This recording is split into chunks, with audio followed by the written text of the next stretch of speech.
This is another image that I believe depicts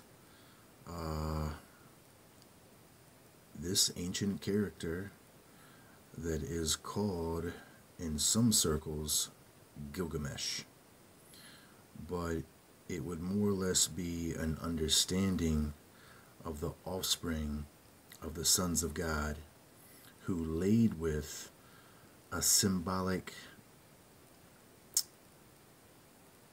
female entitled Lady Wild Cow.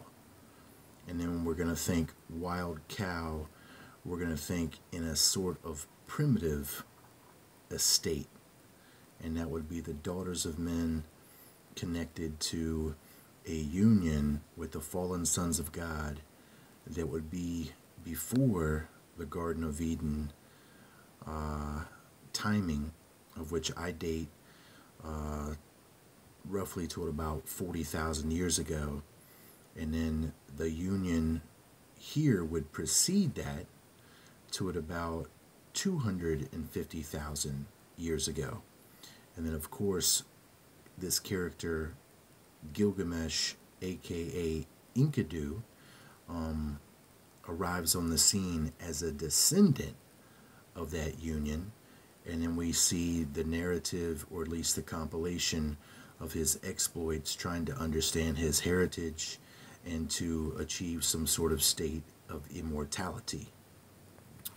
Notice that this is on a bronze axe, and I showed you another image from ancient China that was also on an axe, which is very important when you consider the connection to Gilgamesh and even Nergal with the axe. Now I'm going to go ahead and read the accompanying description here. The image of tigers with a man's head in their jaws forms the menacing motif of this bronze yew axe and testifies to the power and authority of its owner. It was used as the royal insignia, and the central section is engraved with the name of Queen Fu Ho. Now, Ho, pretty interesting, as we're connecting with whores and whore us and hath whore, names that are associated with the supposed sacred feminine. We even see this show up here in ancient China.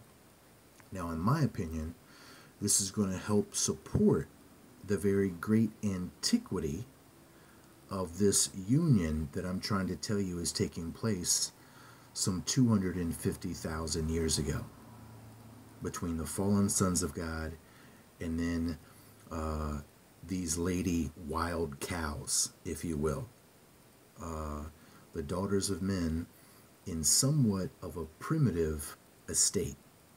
And then there's much to talk about this primitive estate and just exactly what that means. But at this point, we're going to take that as meaning somewhat more hairy than we are right now.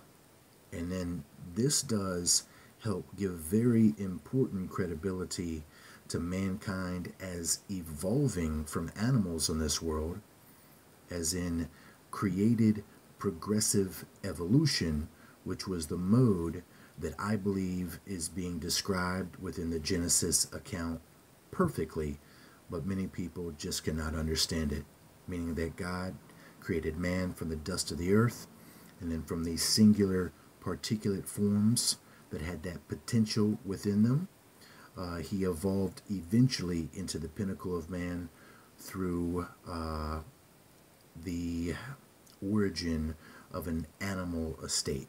Okay? So when it says here, it says the image of tigers with a man's head in their jaws forms the menacing motif of this bronze yew axe and testifies to the power and authority of its owner, and it's a royal insignia. Now you can see here, even in China, that there is something that is much more ancient even than this history, that they themselves have some sort of residual memory of. And then it's connected to power and authority and royalty, which would connect us very easily to what I'm describing here as the roots of the sacred feminine. I'll be back.